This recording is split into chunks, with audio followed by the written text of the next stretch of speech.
샬롬 할렐루야. 1차 영혼육 첫 번째입니다.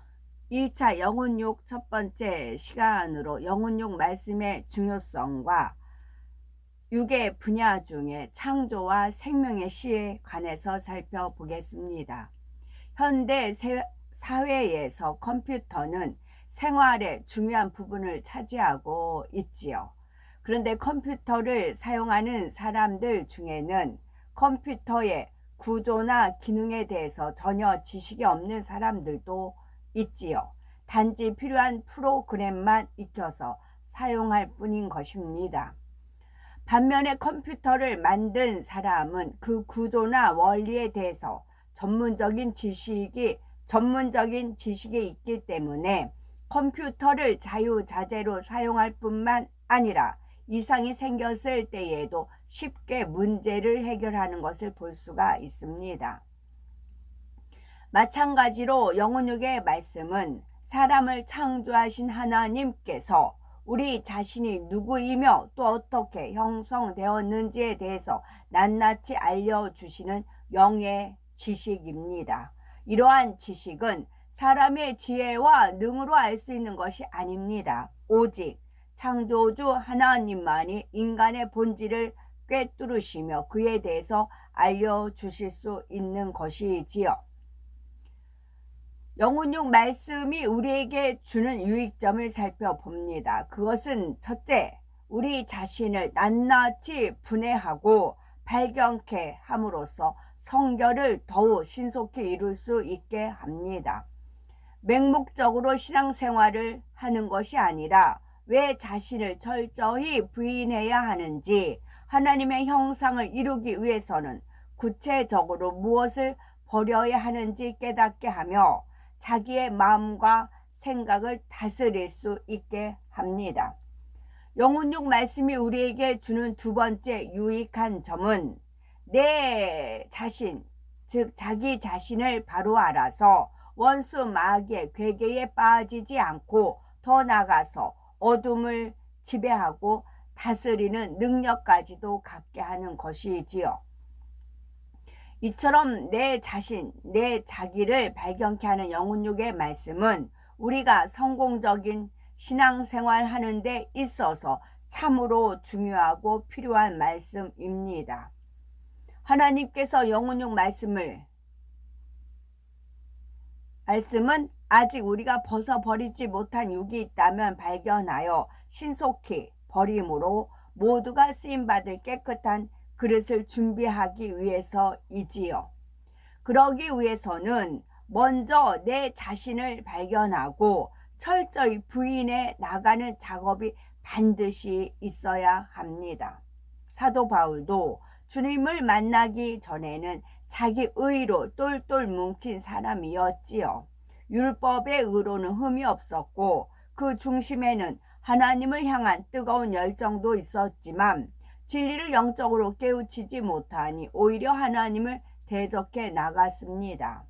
그러나 주님을 만난 후에 자기의 참모습을 발견했을 때 그는 스스로를 죄인 중에 괴수요 맨 나중에 만석되지 못하여 난 자 같은 자라고 고백했습니다.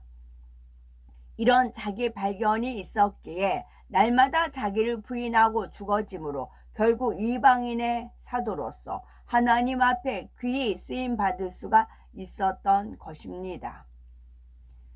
사람을 이루는 중요한 세 가지 요소는 영, 혼, 육입니다. 영과 혼과 육입니다. 영혼육의 말씀은 크게 육에 속한 영혼육, 혼에 속한 영혼육, 그리고 영에 속한 영혼육으로 나누어집니다.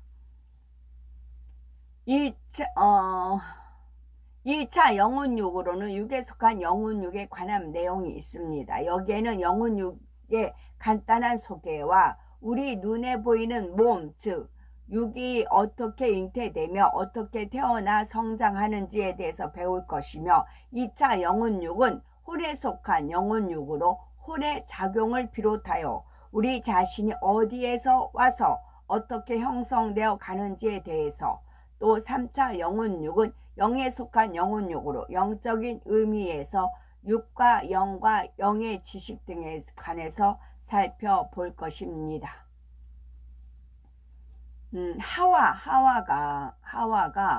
하와가 에덴 동산에 살았을 때는 어느 과일을 먹어도 살이 안 쪘어요.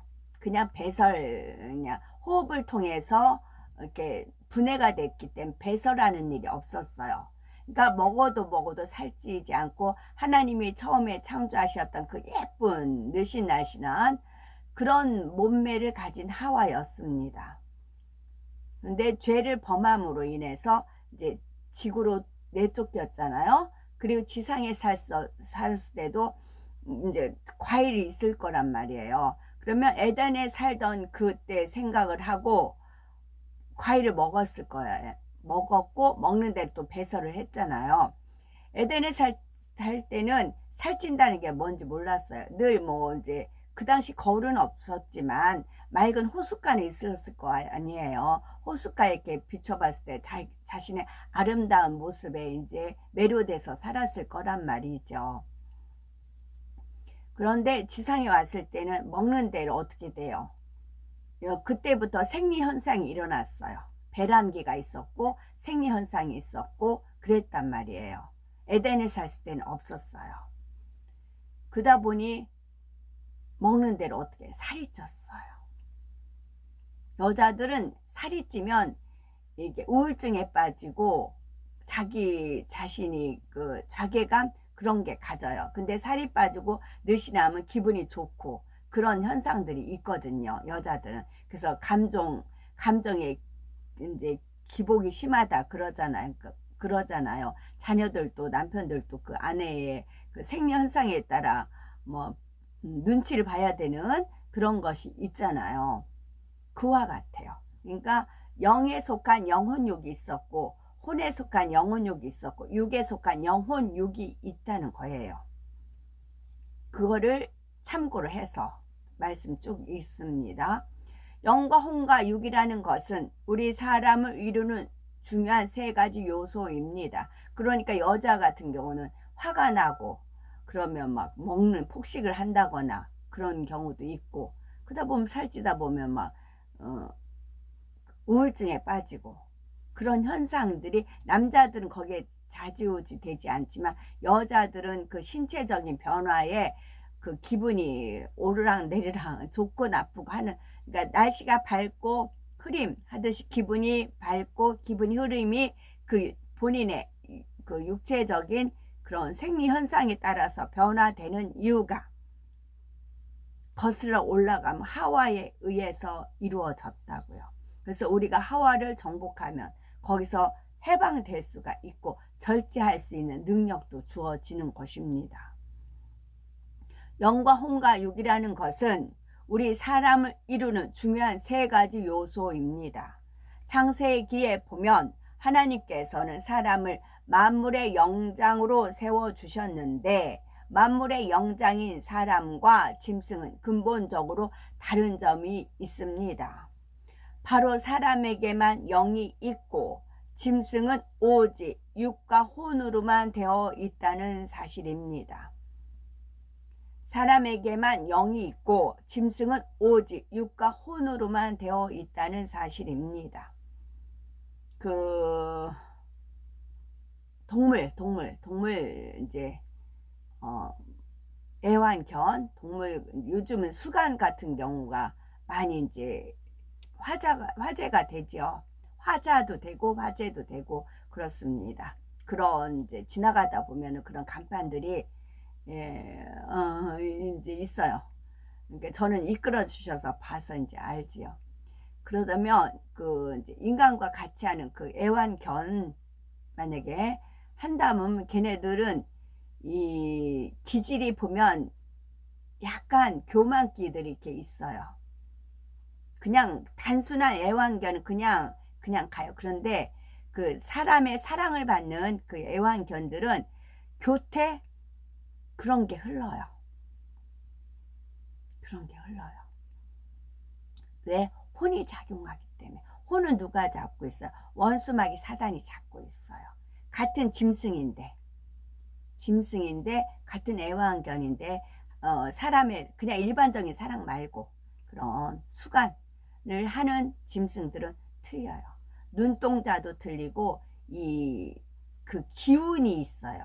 저는 이제 그런 걸 공부해서 그런지 모르지만 그거를 느껴지겠더라고요. 세상 사람들은 이런 영적인 지식이 없기 때문에 사람을 오랜 시간 생물체가 진화하여 생긴 결과로 설명하는 것을 볼 수 있습니다. 그러나 창세기 1장 26절을 보면 하나님이 가라사대 우리의 형상을 따라 우리의 모양대로 우리가 사람을 만들고 했습니다. 창세기 2장 7절을 보니 여호와 하나님이 흙으로 사람을 지으시고 생기를 그 코에 불어 넣으시니 사람이 생명이 된지라 하였지요. 바로 사람은 하나님의 형상대로 살아있는 영으로 창조되었다는 말씀입니다. 다말, 유다의 며느리 다말. 유다가 이제 양의 털을 깎을 때 다말이 기생복을 입고 가서 유다 이제 그 대를 잇기 위해서 그런 것이 있었잖아요. 여자들은 한 달 내내 배란할 수 있는 게 아니에요. 배란 기간이 있어요. 우리 가정 시간에 배우고 우리 실제 있잖아요. 그 배란 기간이 한 달 중에 길게 잡아야 열흘이라고 하면 열흘이 있단 말이에요. 그때 맞춰야만이 배란이 되는 겁니다. 한번 이렇게 육체적인 관계를 가졌다고 해서 임신하는 게 아니잖아요. 그 배란기를 맞춰야 되는 것이잖아요.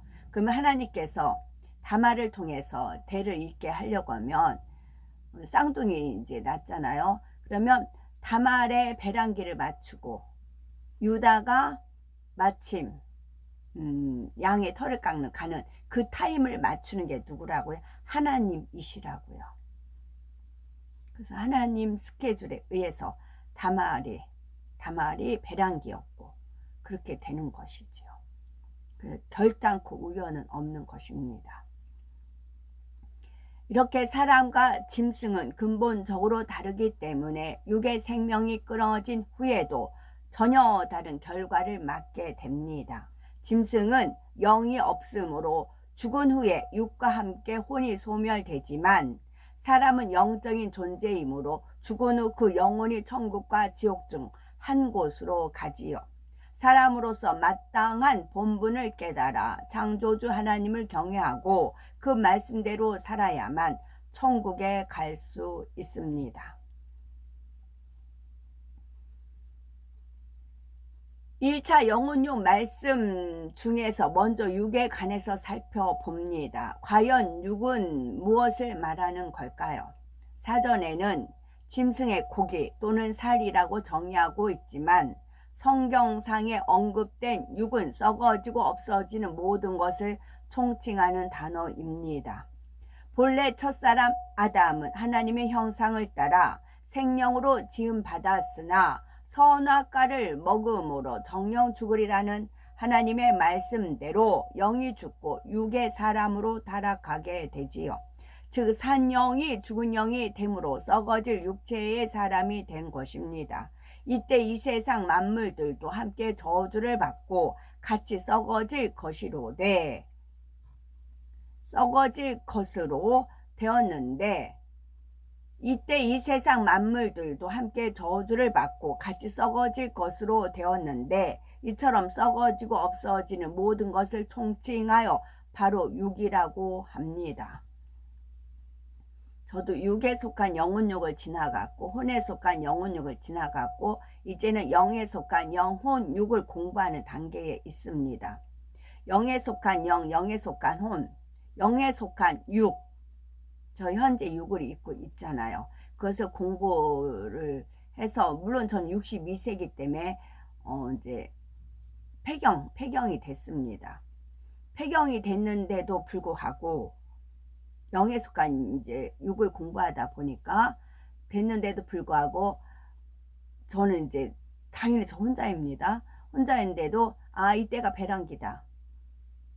이거 생리 전이다. 아 이제 생리가 되는가 보다. 이거를 캐치가 된다고요. 제가 똑같이 일상 한 달인 폐경인데도 불구하고 그거는 습관, 음식 먹는 걸로 체크가 돼요. 음식 먹는 걸로. 음식이 땡기는 게 있어요. 그러니까 임신하면 뭐 땡기는 음식이 있다고 하잖아요. 이거를 제가 말씀드리는 거는 감정에 휩싸이지 말라는 겁니다. 그 감정이 기복이 있다고 하잖아요. 뭐 내 감정이 좋을 때 나쁠 때 남자분들도 아마 생리적 현상이 아마 있을 겁니다. 거기에 따라서 감정이 이렇게 오르락 내리락 할 겁니다. 특히 여자들 그러는데 제가 말씀드리는 거는 이 문제에서 이게 뺑뺑이 돌려서 이렇게 풀지 못해서 거기서 여전히 넘어지고 하는 케이스가 있기 때문에 그래요. 항상 성령 충만하고 항상 기뻐야 되는데 그거를 모르기 때문에 그래요. 그래서 제가 이제 공부하는 대로 지금 알려드리는 겁니다. 그래 저는 그래서 지금 주님 제가 이제 생리하려고 하는가 봅니다. 폐경기니까 당연히 안 합니다. 그리고 나서 지금 이제 생리 중인가 봅니다. 이제 생리 끝났나 봅니다. 라고 하는 것을 캐치가 된다고요. 그거는 음식을 그러니까 본인들이 뭐가 땡길 때는 지금 이때다 그거를 파악할 수가 있어요. 좀 두서는 없지만 하나님께서는 창조 6째 날에 하나님의 형상대로 흙으로 육체를 만드시고 코에 생기를 불어 넣으심으로 살아있는 영이 되게 하셨습니다. 간혹 하나님을 믿는다 하는 사람 중에도 흙으로 사람을 빚어 코에 생기를 불어 넣으니 어떻게 움직이는 사람이 되었단 말인가 하고 의심하는 것을 봅니다. 하나님의 말씀이 자기 생각과 지식에 맞지 않기 때문입니다. 하나님은 무에서 유를 창조하셨다 하는데 우리 사람은 반드시 어떤 재료를 가지고 무엇을 만들어내는 유의 창조만을 배웠기에 믿음이 생기지 않는 것입니다.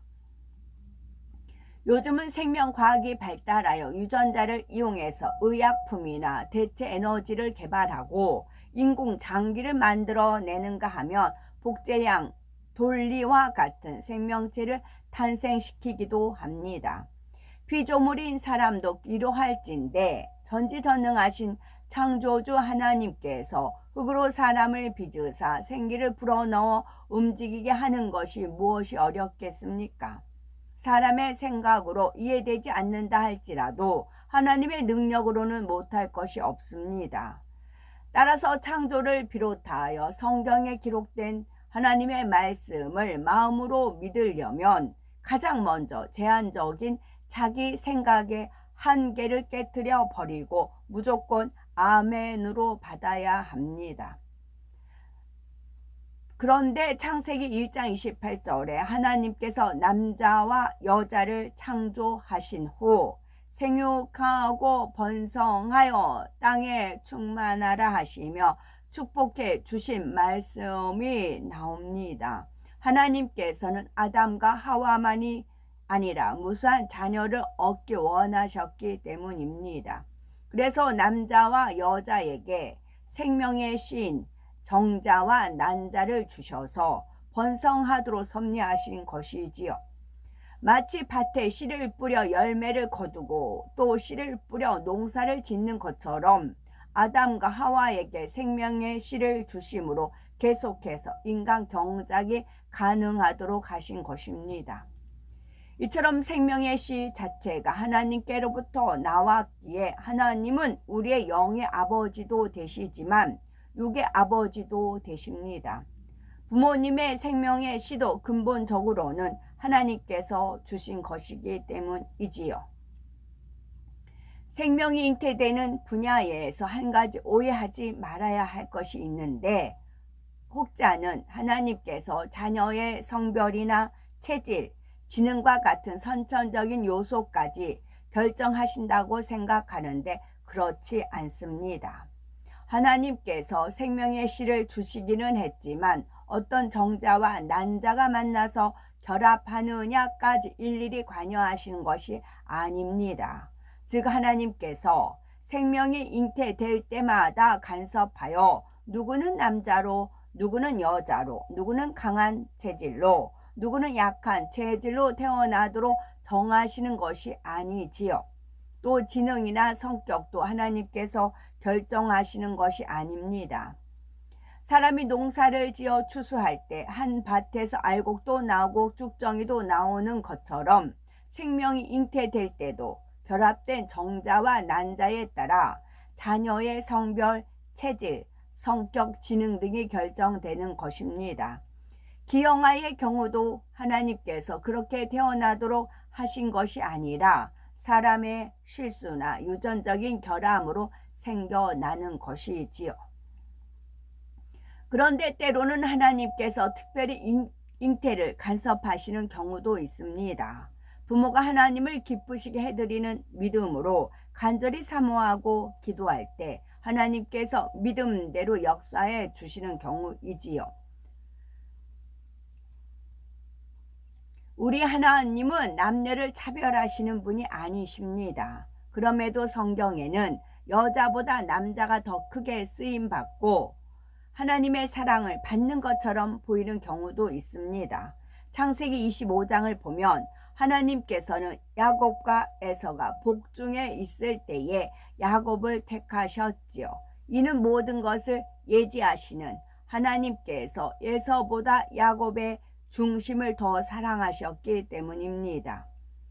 마찬가지로 하나님께서 남자를 더 기뻐하시는 것처럼 보이는 경우도 남자와 같이 곧고 변개함 없는 중심을 사랑하시기 때문입니다. 곱고 변개함 없는, 그러면 여자는 굽고 변개함이 많다. 그 연유가 생리적인 현상 때문에 그렇다고요. 하와가 선악과를 먹음으로 인해서 그때는 느신나신 상관이 없었는데 범죄함으로 인해서 신체가 변화가 일어나잖아요. 거기에 따라 감정이 굴곡이 오르락 내리락 하는 거라고요. 이것만 정복하면은 남자와 같이 곱고 변개함이 없는 중심이 되는 것입니다. 그러나 여자라 해도 구약의 드보라나 에스더 같은 인물들은 하나님의 사랑을 받고 크게 쓰임 받습니다. 하나님께서 보시기에 흔들림이 없는 강하고 굳은 중심과 남자의 못지않은 담대함이 있었기 때문이지요. 그러므로 잠언 8장 17절에 나를 사랑하는 자들이 나의 사랑을 입으며 나를 간절히 찾는 자가 나를 만날 것이니라 말씀한 대로 아들이냐 딸이냐가 중요한 것이 아니라 어떤 마음과 중심을 이루었느냐, 얼마나 하나님을 사랑하느냐에 따라 하나님의 사랑과 인정을 받을 수 있다는 사실을 기억해야 되는 것이지요. 우리는 영혼육의 말씀을 통해 우리 근본이 오직 하나님 아버지께로부터 왔음을 깨달아 하나님을 더욱 사랑하고 경외하며 정령이 기쁨만 되시는 우리가 됐으면 좋겠습니다. 요즘 제가 물불을 안 가립니다. 그런 어떤 뜻으로 말씀드리느냐 하면 이제 어제 평택에 있는데 그늘진 자리가 있어요. 그래서 제가 이제 자리를 갖고 갑니다. 자리를 이제 펴놓고 물도 좀 갖고 가서 이제 이렇게 있어요. 그래서 어떤 분이 좀 이제 속 썩이는 분이 한 분 왔어요. 그래서 남자분 4분만 먼저 식사를 가시고 교대로 식사하기로 했어요. 그 저는 이제 성조기하고 우리나라 국기하고 서서 이제 있었고 그 그늘진 곳에 있었는데 언제 저 동행하는 그 연세 드신 어르신 분이 엄청 착하시거든요. 굉장히 착해서 남한테 모진 말도 못 하시고 그런 분이세요. 근데 저 서 있는데 저한테 왔어요. 저기 어떤 사람들이 와서 의자에다가 자기 가방 놔서 나 거기 못 앉는다고 저한테 그러세요. 그래서 예? 그리고 이제 제가 가봤어요. 가봤더니 이제 우리 짐이 다 거기 있습니다. 이제 자리도 있고 뭐 가방도 있고 제 이제 카트 끌고 갔거든요. 카트도 있고 다 있어요. 거기에 이제 예비용 이제 의자도 있고 그래요. 근데 여호와 증인 5사람, 남자 하나, 여자 넷이 그네들이 세워놓는 거 있죠. 그거를 우리 그 이제 짐 있는 옆에다가 딱 그늘진 곳에 딱 세우고 버티고 있는 겁니다. 그러니까 어르신이 이제 그 이렇게 의자가 2사람이 앉는 자리인데 앉았는데 그들이 가방 놓고 하니까 이제 부담스러우니까 저한테 오신 거였어요. 보니까 의자에 자기들 짐 있고 5사람이 거기에 짐 찌고 있어요. 그래가지고 가서 우리가 여기 먼저 와서 자리 맡았고 이제 80 되시는 어르신들이 지금 식사하러 가서 이 자리가 비어 있을 뿐이다. 그리고 여기에 이제 그랬어요. 그리고 이 의자는 저기 어르신이 앉았던 자리다. 제가 그랬어요. 그랬더니 남자 하나, 여자 넷이 막 눈을 동그랗게 뜨고 저한테 대드는 겁니다. 저한테 대들어요. 막 같이 우르르 대들어요. 제가 지나요. 때는 이때다 하고서는 막 이제 언성을 높일 이제 여기 우리 자리다. 우리 일찍부터 와서 자리 잡았고 지금 이 자리가 비어 있는 거는 단지 식사하러 가셨을 뿐이다. 이제 그랬어요. 이제 막 대들었다가 제가 이제 물러날 기세가 아니니까 본인들은 5이고 저는 하나였잖아요. 근데 제가 물러날 기세가 딱 아닌 걸 딱 우리 저쪽으로 가자 하면서 이제 그 맞은편에도 그늘졌죠. 이제 그 맞은편으로 이제 옮기더라고요. 그래서 제가 그 여자 어르신 오세요. 여기 앉아서 계세요. 하고서는 자리를 안 뺏겼지요. 지금 제가 지금 싸움닭이 됩니다. 하나님이 옳다 하는 거는 옳은 겁니다. 아멘.